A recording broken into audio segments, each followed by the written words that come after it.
Hello friends, मी Amar Patil. Welcome to Amar scientific solutions. पुस्तकांच्या पलीकडे या भागामध्ये सर्वांचं स्वागत आहे.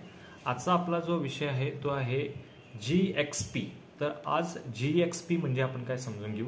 तर G&P या शब्दाचा अर्थ आहे गुड प्रॅक्टिसेस आणि X हा व्हेरिएबल आहे. तर या गुड प्रॅक्टिसेस म्हणजे रूल्स, रेग्युलेशन्स आणि guidelines define for pharmaceutical industry, food industry आणि मेडिकल डिव्हायसेस इंडस्ट्री. म्हणजे औषध निर्माण करणाऱ्या कंपन्या ज्या आहेत आणि येस फूड प्रोडक्ट तयार करणाऱ्या कंपन्या आहेत, तसेच उपकरणं जी तयार करतात मेडिकल डिव्हायसेस, त्यांच्यासाठी सुद्धा ह्या लागू आहेत.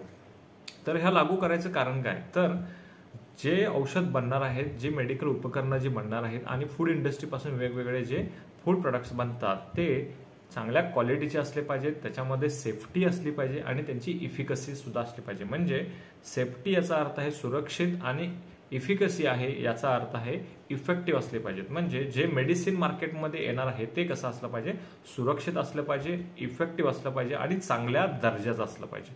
तर चला जाणून घेऊ की हा एक्स व्हेरिएबल काय करतो आणि चांगल्या स्टँडर्ड्स काय काय मेडिसिन्स किंवा उपकरणं किंवा फूड प्रोडक्ट्स कसे येऊ शकतात. तर पहिला आपण बघू की फार्मास्युटिकल्स म्हणजे औषधांसाठी हा एक्स म्हणजे काय. तर हा एक्स आहे M, manufacturing. So good manufacturing practices, त्याला GMP असं म्हणतात.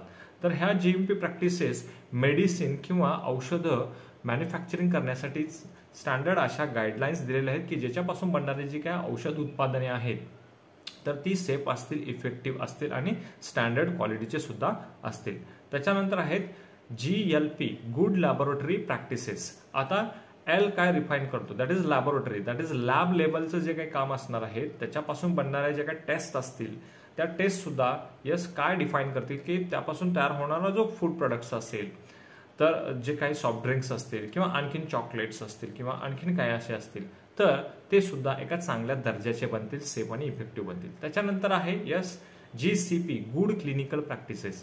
तर या practices as per the ICH E6 गाईडलाईन्सनुसार क्लिनिकल ट्रायलसाठी वापरले जातात. म्हणजे माणसांच्यावर जे प्रयोग केले जातात नवीन नवीन औषधांचे, की ती औषधं जी मार्केटमध्ये नवीन येणार आहेत ती चांगल्या दर्जाची असली पाहिजेत, इफेक्टिव्ह आणि सेफ सुद्धा असली पाहिजेत. त्याच्यानंतर येतो GDP, गुड डॉक्युमेंटेशन प्रॅक्टिसेस. म्हणजे या सर्व इंडस्ट्रीमध्ये जे काही डॉक्युमेंटरी काम केलं जाणार आहे, जे पेपर वर्क जे काय केलं जाणार आहे ते in the form of electronic असेल तरी सुद्धा ते चांगल्या दर्जाचं असलं पाहिजे आणि त्याच्यामध्ये एरर फ्री राहिलं पाहिजे.